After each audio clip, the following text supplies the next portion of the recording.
সেখানে আপনারা তো নিজের বুকের সন্তানকে হারিয়েছেন। আপনাদের এই রাগ, আপনাদের এই ধমক, আপনাদের এই অভিযোগ বিশ্বাস করেন আমরা আমাদের মাথায় তুলে রাখি।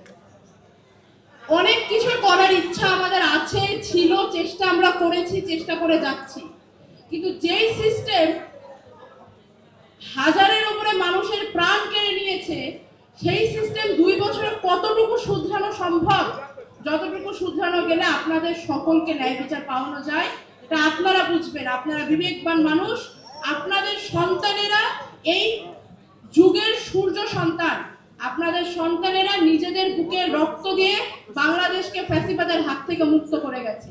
সেই সব সন্তান তারা রাতারাতি এত সাহসী হয়ে যায়নি। আমরা জানি, আমরা বিশ্বাস করি আপনাদের দেওয়া শিক্ষা দীক্ষা, আপনাদের পারিবারিক ঐতিহ্য এবং আপনাদের মুখের কথায় আপনাদের সাপোর্ট তাদেরকে এতদূর নিয়ে এসেছিল। কোনো অংশেই সেই কৃতিত্ব আপনাদের তাদের চাইতে কম নয়।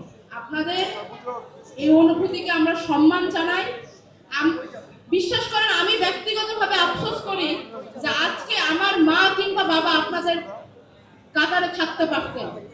আমাদের দুর্ভাগ্য এতটাই যে জুলাইয়ের ওই উত্তাল দিনগুলোতে আমাদের কপালে শহীদি পর্যন্ত জুটেনি। শহীদদের, শত শত শহীদদের রক্তের ওজন বহন করার জন্য এই দুনিয়াতে আল্লাহ তাআলা আমাদের এখনো বাঁচিয়ে রেখেছে। আপনাদের সন্তানদের মতো সৌভাগ্য আমাদের নয়। আমাদের বাবা মার কপাল খারাপ যে আপনাদের সাথে তারা বসে থাকতে পারছে না। কত পুণ্যের ফল আপনাদের সন্তানরা আজকে নিশ্চয়ই জান্নাতুল ফেরদৌসে অবস্থান করছে। আপনারা আমাদের জন্য দোয়া করবেন যেন এই দায়িত্বের বোঝা আমাদের জন্য একটু সহজ হয়, এই পরীক্ষা আমাদের জন্য একটু সহজ হয়। আপনাদের কাছে আমরা কোনো সান্ত্বনা নিয়ে আসি না, আমরা আপনাদের কাছে আসি একটু সান্ত্বনা পেতে। যেই হাত এমন সূর্য সন্তানদের লালন পালন করে সেই হাত আমাদের মাথাতেও একটু রাখুন, যেন এই ওজন আমাদের জন্য একটু হালকা হয়। আপনাদের প্রত্যেকটি ক্ষোভ আমাদের জন্য সামনের দিকে এগিয়ে যাওয়ার জন্য চ্যালেঞ্জ যোগায়, আমাদেরকে, আমাদের উদ্দীপনা দেয় যে না, আমাদের এই বাবাকে, এই মাকে, এই ভাইকে, এই কন্যাকে ন্যায় বিচার পাওয়াই দিতে হবে। আপনাদের সামনে কথা বলতে গেলে লজ্জায় মাথা নিচু হয়ে আসে, একই সাথে চোখে পানি চলে আসে। আমরা কি করে আপনাদের সামনে দাঁড়াই সেটা আপনারা ভালোই বুঝতে পারবেন, কারণ আপনাদের সন্তানরাও তো আমাদের কথা ভেবেই রাস্তায় এসেছিল।